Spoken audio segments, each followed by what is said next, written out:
Sal Di Stefano is he runs MindPumpMedia with Adam, Justin, and Doug, and these guys have really kind of changed the game for me in a sense. So it was the first podcast I ever listened to was MindPumpMedia. Would have been about maybe around about 2 years ago. So I'm one of the veterans, one of the Mind Pump mafia now, I think. Yeah. Is that right, Sal? That's it. That's right. You've been on. That's why I've been.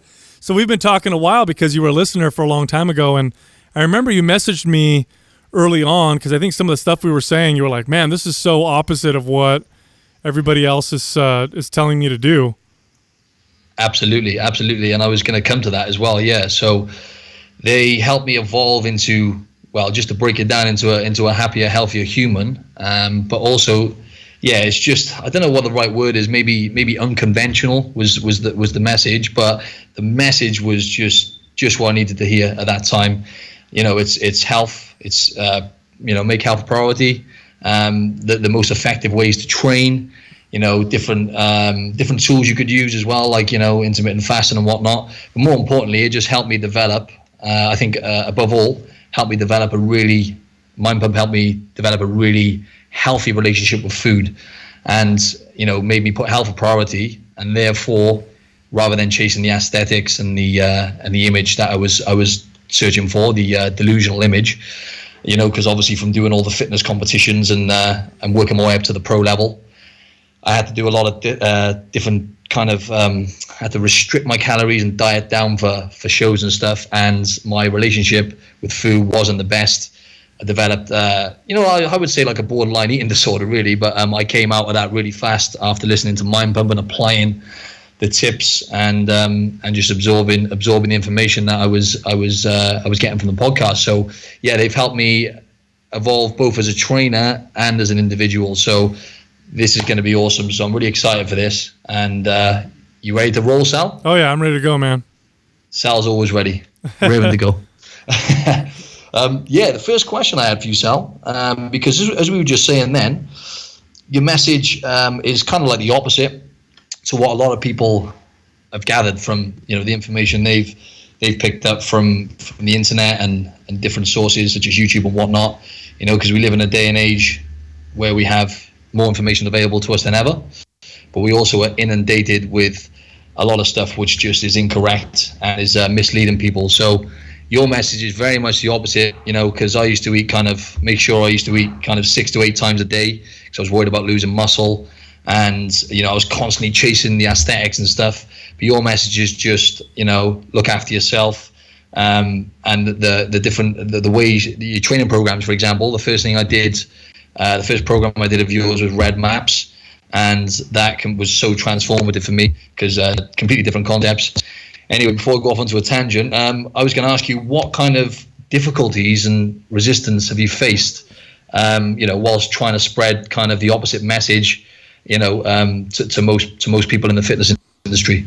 Well, early on, so when we started the podcast, Mind Pump, me and my co-hosts have been in fitness for a long time. I've been doing this for about 20 years.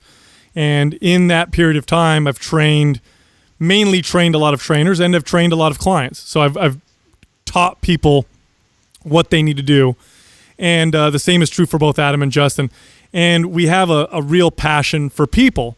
And if you do this long enough and you really have a passion for people, and if you're open-minded, you start to realize that some things are accurate and other things are false in terms of the fitness information that we're being fed or that we learn through, whether it be social media, magazines. When I was a kid, I used to read a lot of magazines, bodybuilding magazines and fitness magazines, or websites. And you start to see that there's some things that work and a lot of things that don't.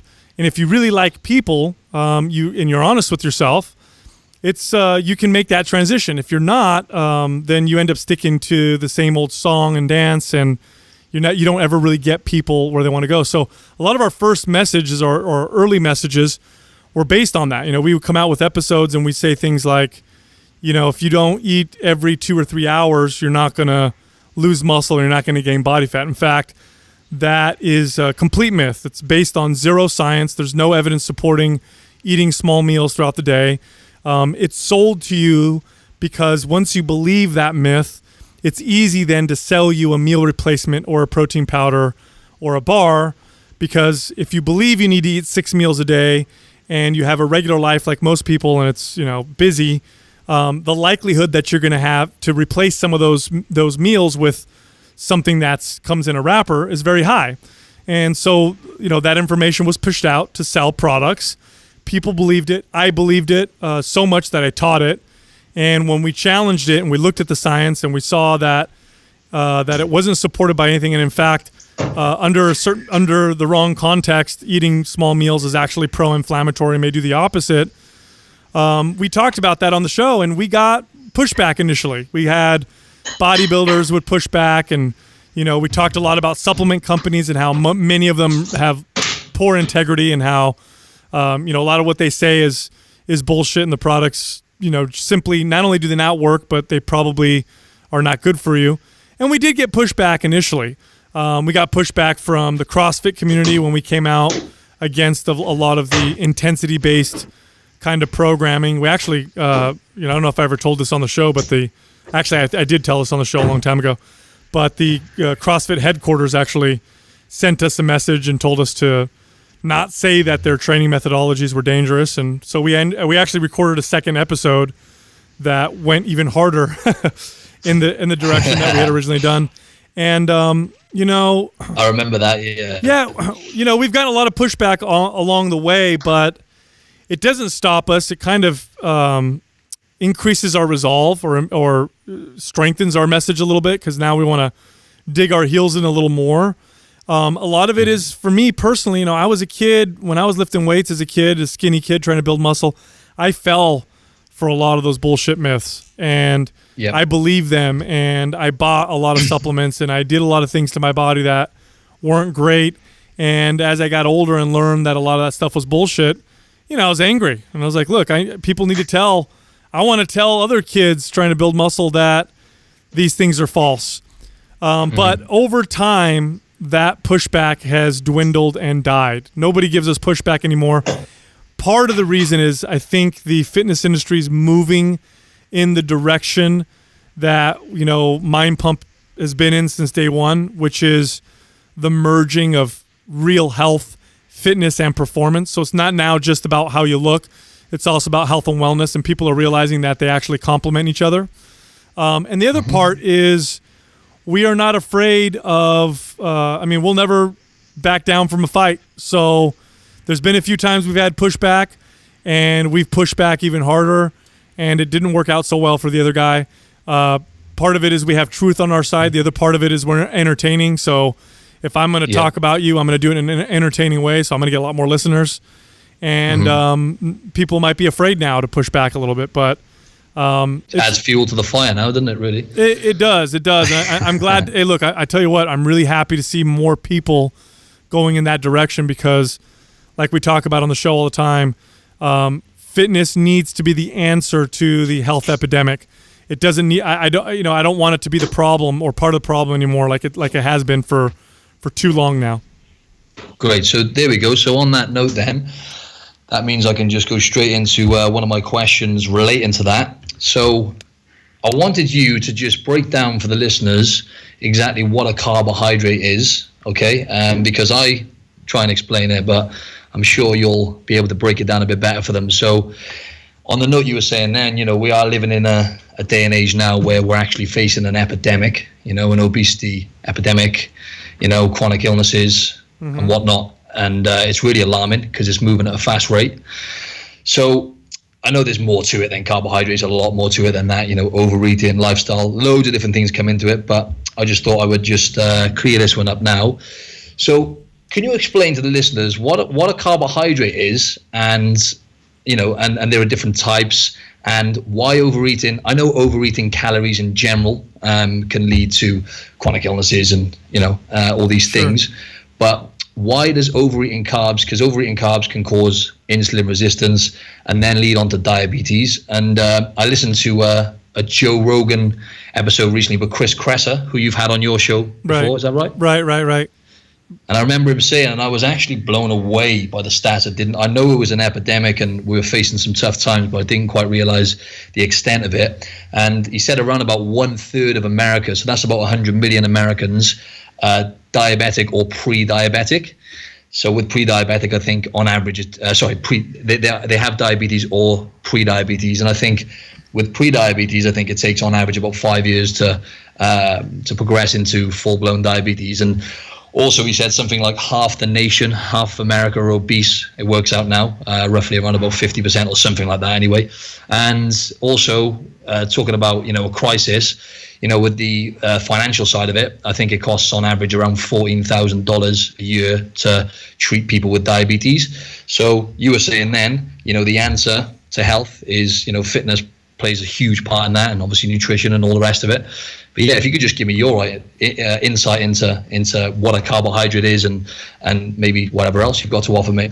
Well, Western medicine does a very good job of treating acute health issues. So if you have a heart attack, if you if one of your arteries looks like it's about to become totally clogged, if you have an infection, you break a bone, you need surgery, Western medicine is king by far. It's the best the world has ever seen. It has solved a lot of the issues that have plagued mankind for millennia. On that note, Western medicine is terrible with dealing with chronic issues because of the way Western medicine, the way it works, and because of the scientific method, which makes it excellent at dealing with acute problems. It also poses problems when we're dealing with chronic issues because Western medicine looks at a symptom and looks to cure the symptom. And it does so by focusing itself on the symptom and not looking at the body and the mind as a whole. And when you look at the human organism, it's all one. So your mind, your body, your emotions, all these things interact and affect each other, and they're all very important. And when it comes to chronic illness, there isn't, if I have high blood sugar, I may be able to take a pill that can lower my blood sugar, but we're not dealing with why. Like, why do I have high blood sugar? Or why am I insulin resistant? Or why am I developing diabetes? It would be great if I had a medicine that could make the diabetes, kind of control it so it doesn't kill me.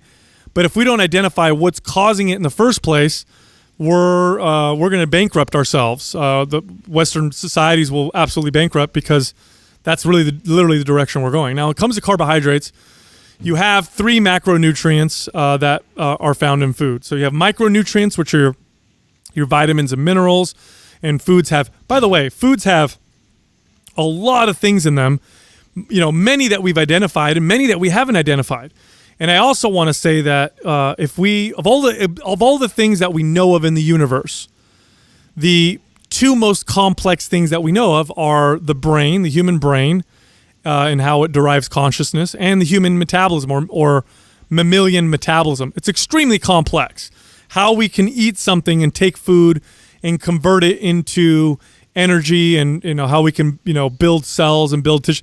Very, very complex. We understand what we know about it, but there's a lot that we don't know, and there's stuff that we don't know that we don't know. And when it comes to food, there's a lot of things in food and the way that those things interact with each other and how they interact with the environment and how they interact with the human body and the context of the human body when we're eating it. And I could go down a list of just all the variables that we know of, and then there's a bunch that we don't know of. So it's extremely complex. So food, very complex, but if we look at the big picture, we can break it down into what are called macronutrients.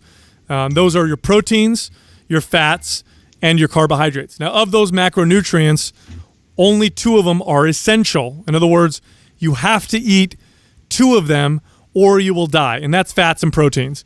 Your body needs to eat fats in order to sustain itself, and you need to consume proteins in order to consume itself. That is not true of carbohydrates.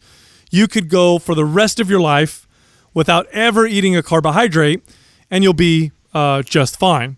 So that's one thing that we want to take note of. The second thing is, why? We got to ask ourselves why. Why did the human body evolve to not require carbohydrates to survive and to live. And that's because carbohydrates in nature aren't super accessible, nor are they super plentiful. If you walked around in nature, we're talking pre-agricultural revolution, you're just walking around, it's going to be pretty rare to find, fruit growing somewhere or some vegetables just randomly growing somewhere or just carbohydrates in general. They're relatively rare. Now, when we did encounter them, we probably found a lot of them and we probably ate the hell out of them, but we probably went long periods without any carbohydrates at all. And, on that note, we probably went long periods without any food at all, but carbohydrates in particular. And that's important to know because we probably evolved in that type of a context where we would go for long periods of time without any carbohydrates whatsoever. And we find that when humans eliminate carbohydrates from their diet, not only are there no detrimental effects for most people, and of course individuals can vary quite a bit, but in some cases there's therapeutic benefits. For example, people with neurological disorders seem to do excellent on a no carbohydrate diet because the body runs off of something called ketones, which it makes from fats, and those ketones seem to be protective in the case of neurological type issues. So that all being said, if you eat carbohydrates, they do provide you with a very fast, quick burning source of energy. It is scientists will say it's a preferred source of energy, and that's because when you in the presence of carbohydrates, your body will burn those first before it goes to converting fats into ketones. It just prefers it.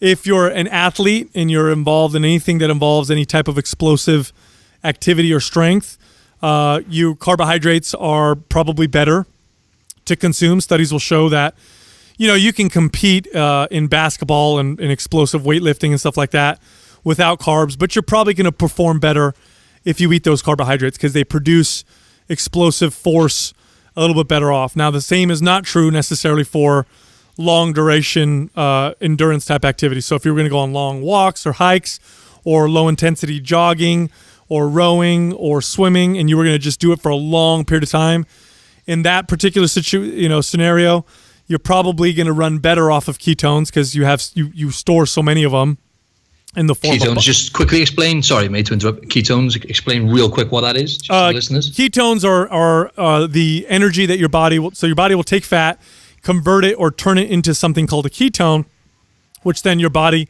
will use for energy. When it comes to carbohydrates, your body will take a carbohydrate, turn it into glucose, and then your body uses that glucose.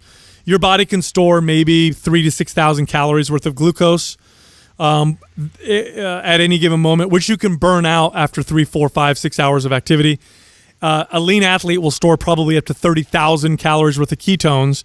So you can see that would be much better source of energy if you're going to go long duration. Now, that all being said, I want to be clear. You can overeat anything. I know you already said that. Anything can be overeaten. But we tend to, in modern societies, really, and I'm being very simplistic because there's a lot here that we need to unpack, but we do tend to overeat carbohydrates.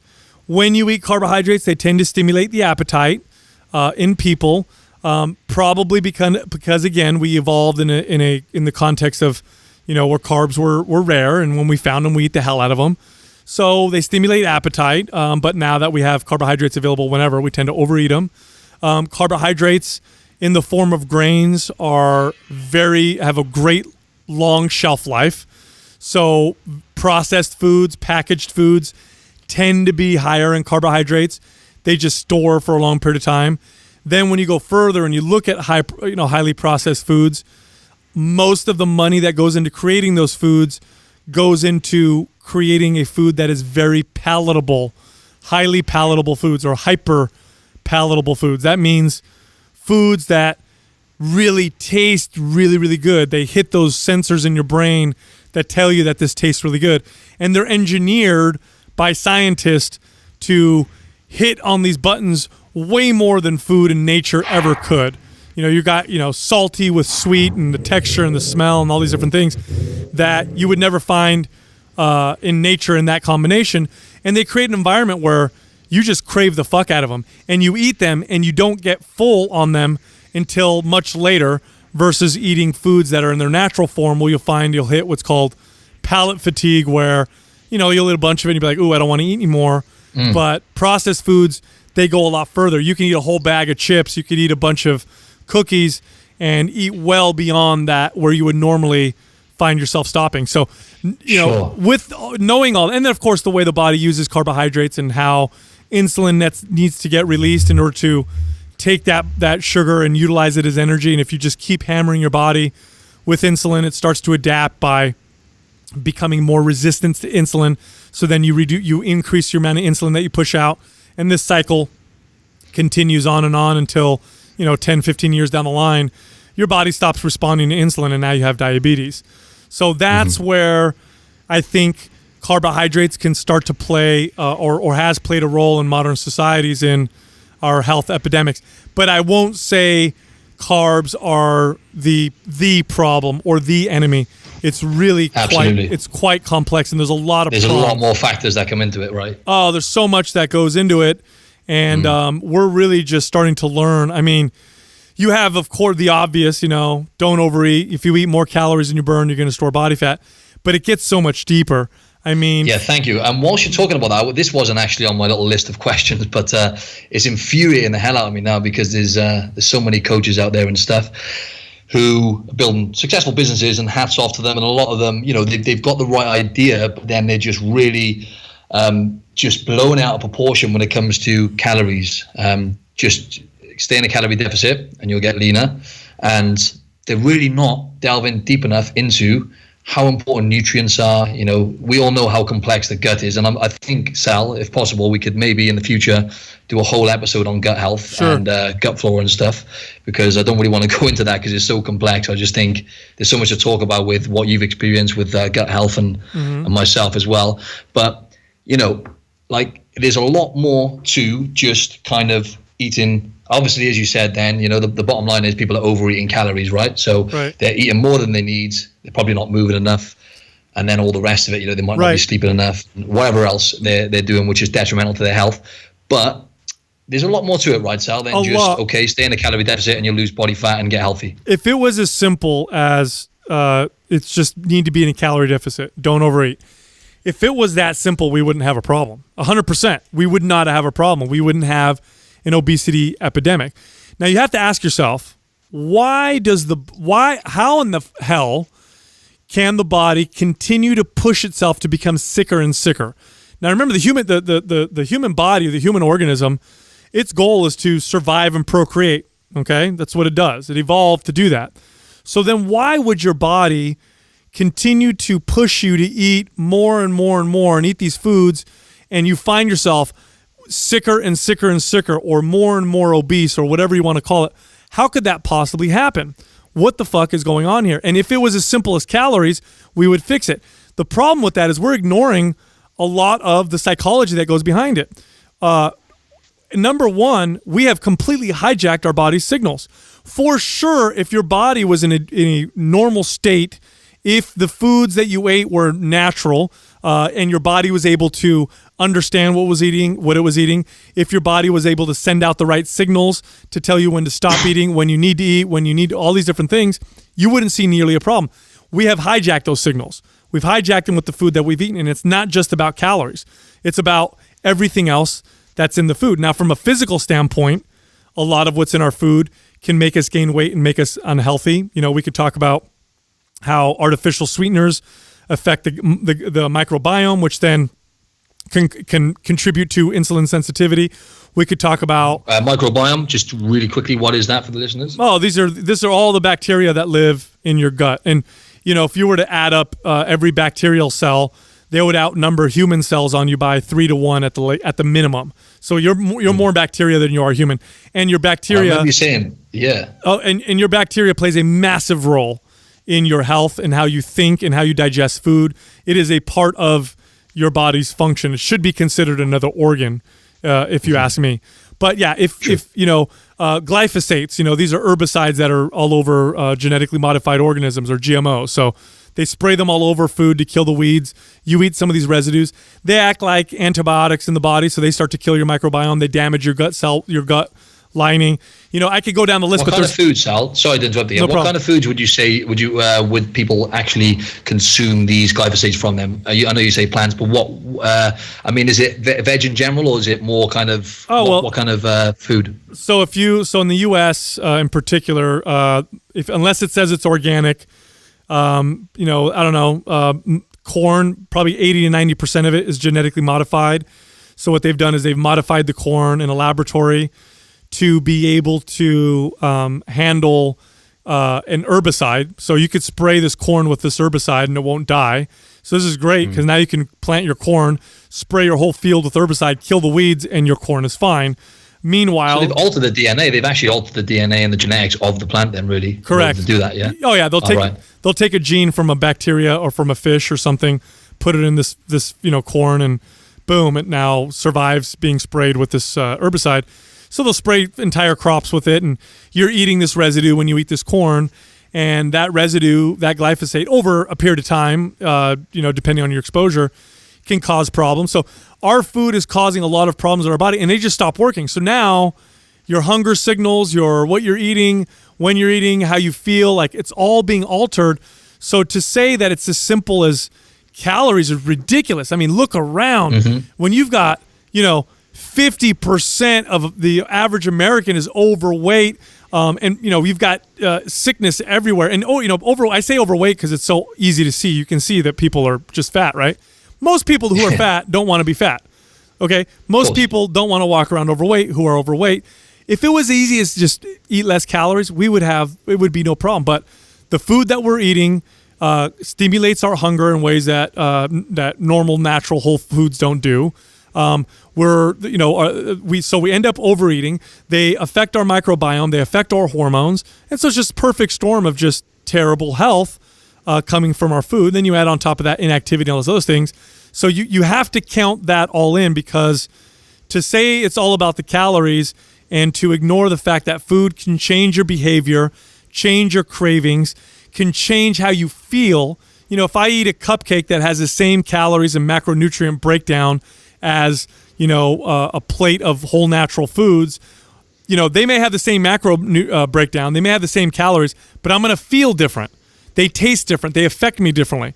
That will have an effect on me, both physically and emotionally, and as I go about the rest of my life. So you have to take all that into account. Otherwise, we'll never solve this problem.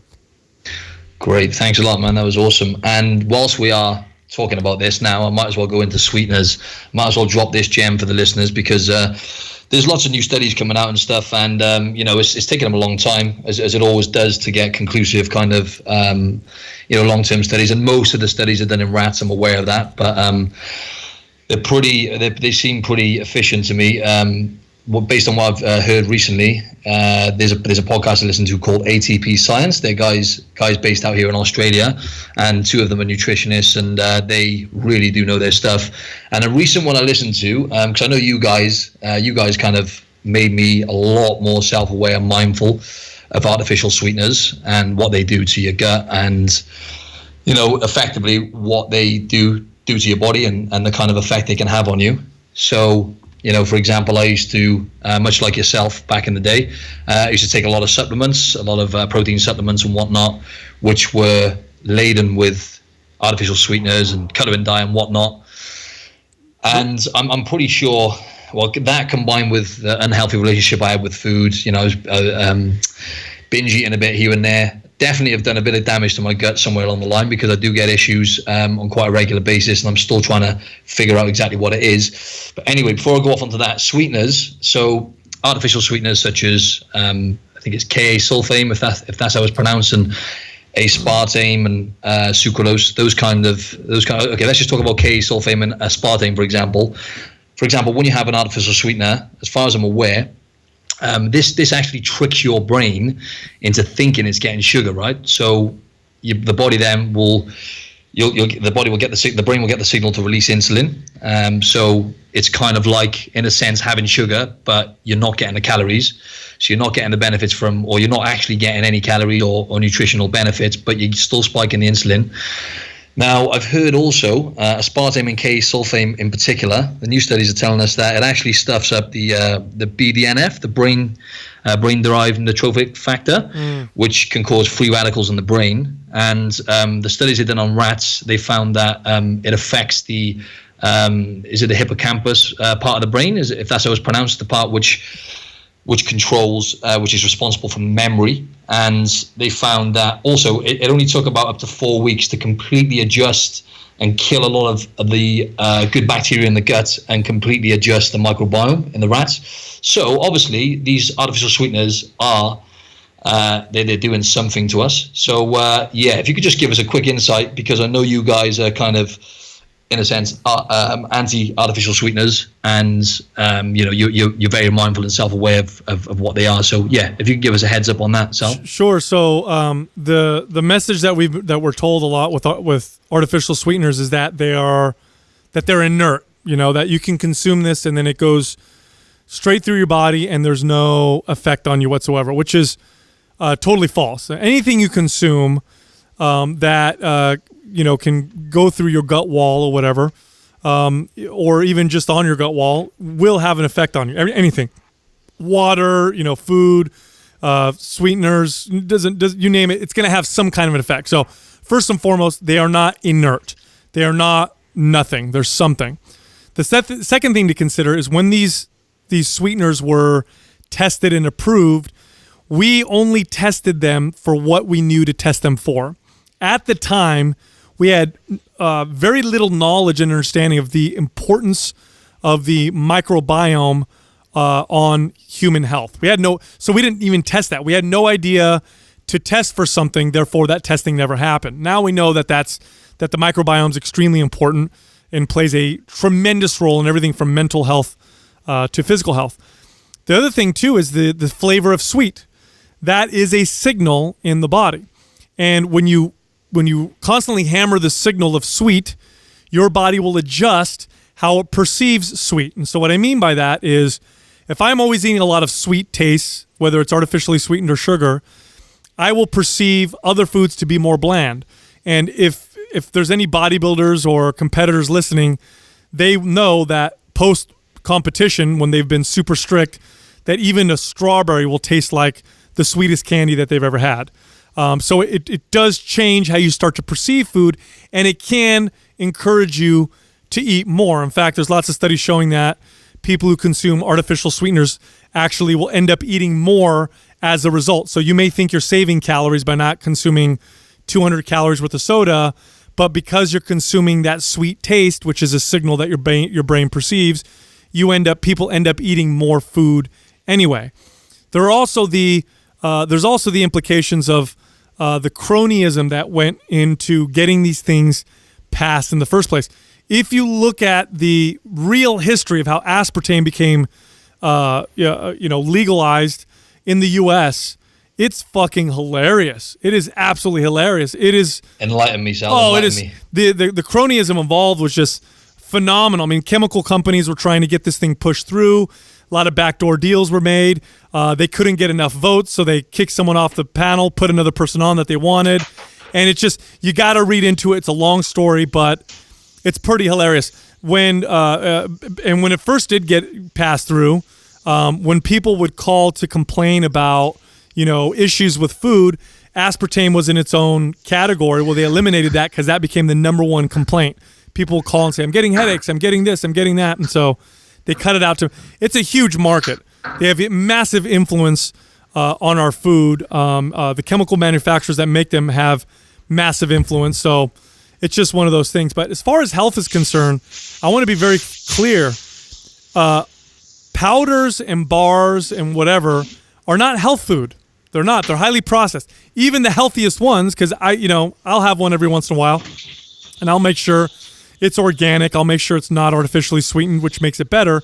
But it's still a highly processed version of food. And real food, real whole food, is superior in many ways.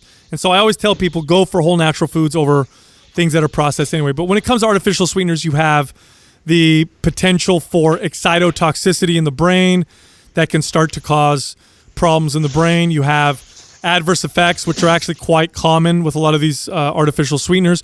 You have how it damages the gut. Once you start to damage the gut, you can create the environment for increased food intolerances, for hormonal disruptions, for inaccurate hunger signals, as we talked about earlier.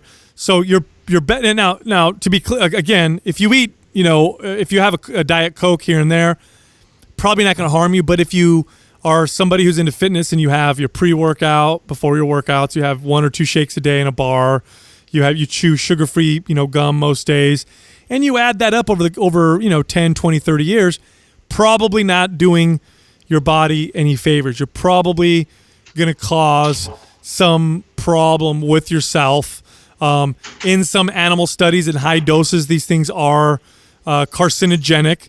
Now, I know humans don't necessarily consume those same types of doses, but, I don't know of any rat studies that last, 50 years or whatever. I don't know of any human studies that last that long.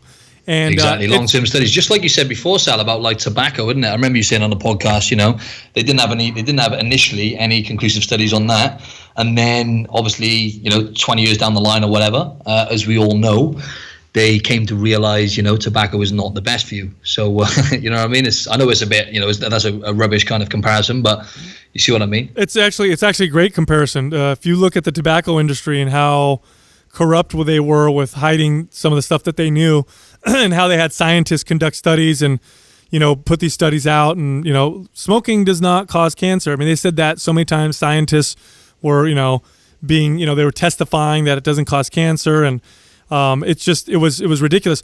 When you look at artificial sweeteners, I don't think it's going to hurt you in 3 months. I really don't. But I do think that they can cause problems over a long period of time. And if you're a health and fitness person and you really want to optimize your life with your health and fitness, just eliminate them. You're not missing much. You can go with sweetened products that are sweetened with things like stevia, which is probably a better alternative, or just, like I said, go with the whole natural foods, and you'll find that after a short period of time, you're not going to even desire some of those artificially sweetened products.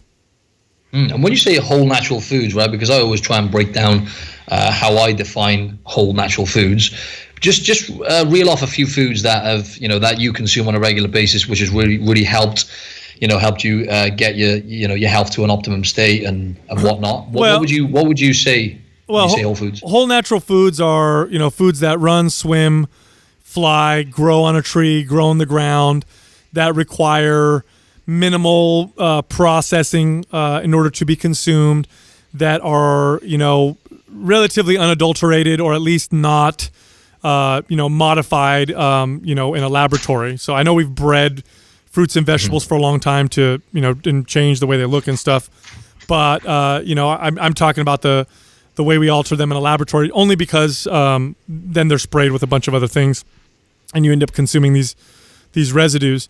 But just foods that are real, and not something that comes out of a box or that has a long shelf life. Those are not whole natural foods. Now, can they sustain you? Yeah, they can, and they technically are food. But we didn't evolve with those kinds of foods available to us, and so they change how we behave, what we crave, how we feel in ways that aren't beneficial. So if I'm pretty sure. Oh, sorry, mate. No problem. No, continue. Yeah, so sorry to interject, but yeah, on the note of sweeteners, after listening to you guys talk about, they're not ideal for the body and stuff, back in the day when I first started tuning in to the MindPump podcast, I decided to eliminate. I gradually just got rid of supplements, and then I eliminated sweeteners altogether. I think didn't have any sweeteners for, I think it was about 4 weeks or something, but then I started having them occasionally. But as you say, it's not going to kill you having some here and there. But it did definitely transform my relationship with food, and the cravings that I used to get for certain foods, like rubbish foods, reduced drastically. I didn't really change anything when it comes to my carbohydrate intake, and I was still having simple sugars here and there, but mainly kind of like whole foods, like fruit and whatnot. But it definitely did change the game for me when I eliminated sweeteners in terms of my cravings and the kind of foods that I would go for intuitively now without thinking about it. Don't involve stuff which come out of package, whereas it was definitely a big part of of my daily diet, really, artificial foods. So and it did help me massively. And the fitness industry is fueled by the supplement industry, which produces a lot of revenue in the fitness industry. Supplements sell, quite a bit. It's a $1 billion industry. Many of them, most of them, and it's starting to change now because consumers are starting to want different things, but most of them are flavored artificially. So you're not going to get a lot of information from the fitness industry that's going to tell you that artificial sweeteners are bad. They'd be killing their revenue. And now you ask yourself why? Why are there so many artificial sweeteners in supplements? Well, I'll tell you why. Because if you're going to drink a protein powder, where they've taken protein and they've dried it and turned it into something that's got a shelf life of 5 years, and it needs to be palatable. Because if you've ever had pure protein powder that's unflavored, it tastes like absolute shit. So rancid. Rancid. Of course they're going to add, artificial sweeteners. They want to, because if you make something taste good, we know that consumers are going to buy it. So now the good news is supplement companies, a lot of them are starting to come out and they're starting to be natural, organic, non-artificially sweetened. But 15 years ago, I couldn't find any. I could not find a single protein powder or bar that was not flavored artificially. They were all complete garbage. Today, you can start to see that there's a lot of. One of the companies that were sponsored by Organifi, none of their stuff is artificially sweetened. Companies like that didn't exist before. So I am hopeful. I am seeing the industry start to shift a little bit in the direction of things that are better for our health. And not I use just those products as well. Sorry once again, mate. Sorry. Oh, no problem. I use I started using Organifi as well because I couldn't, obviously after you guys mentioned it and stuff and said you were using it, and it being natural sweeteners, and you're getting quite nutrient dense supplements there, really, gram for gram with Organifi, but I can't really find any on the same sort of level here in Australia. So I still take Organifi supplements, and I've got a few clients as well, particularly the ones who don't really get enough greens in and stuff in order to kind of compensate for that. And I really do like Organifi supplements, to be fair. And as you say, it's like you were saying earlier, just one more little thing on sweeteners. You were saying stevia, and I've heard is it erythritol as well is a decent one? Yeah, erythritol and stevia. It can cause stomach upset in some people. Yeah. And here's the thing with sweeteners. Again, your best bet is just to avoid all of them and just to eat. A protein powder is a poor replacement for a meal, and a green powder is a poor replacement for vegetables. Now, in the context of modern life, if it's something you're lacking, if you like to enjoy yourself, sometimes I like to make smoothies and I'll add it in there. Then go for. Or if you're a competitor and you need to push protein a little bit and you find it difficult to eat, extra protein without getting other, tons of calories from other things, then protein powder is good. But I recommend people tend to just avoid them in general. But if you're going to eat them, you're better off going with something that's naturally sweetened, because it's not going to have, or at least it's not as likely to have the negative effects on things like your gut microbiome. Cool. So I've literally got one or two more questions for you before we wrap this up. Sure. And I had a massive list, but I'm not going to get through them. I'm happy just to get the most important ones done. Sure. So one of them was let's talk training, right? So talking about groundbreaking results for me. As I said briefly at the start, when I done your Red Maps program, completely. The results I had instantly from using the concepts that you applied, such as just stimulating the muscles more frequently, by hitting the whole body and working the body parts more often, essentially, rather than doing split routine training where I would be hitting, one body part each time. So I'd be doing like chest one session, legs another session, and then spending most of the week recovering, using the way you programmed your plans and doing the whole body. And then doing, like, for example, hitting my weak body parts in the days in between, and the adaptation thing as well, where it would be split into, like strength, hypertrophy, and pump adaptation. So split into 3 different phases.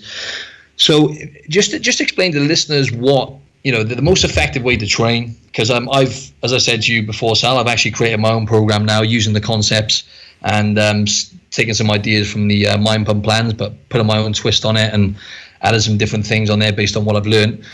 And what are the most effective ways to train? And if you could just elaborate on the importance of mobility, because that's another thing which was hugely transformational for me, was mobility, and actually focusing on lengthening out my tight muscle groups and priming myself prior to each workout. So if you could just brush through the importance of mobility and the most effective way to train as far as lifting weights goes and building lean muscle. Yes. Okay, so when we look at exercise, or in particular resistance training or lifting weights, you want to understand that resistance training provides, what it basically does is it sends a signal to the body, and that signal tells the body to adapt. So when I lift weights, I can cause some muscle damage.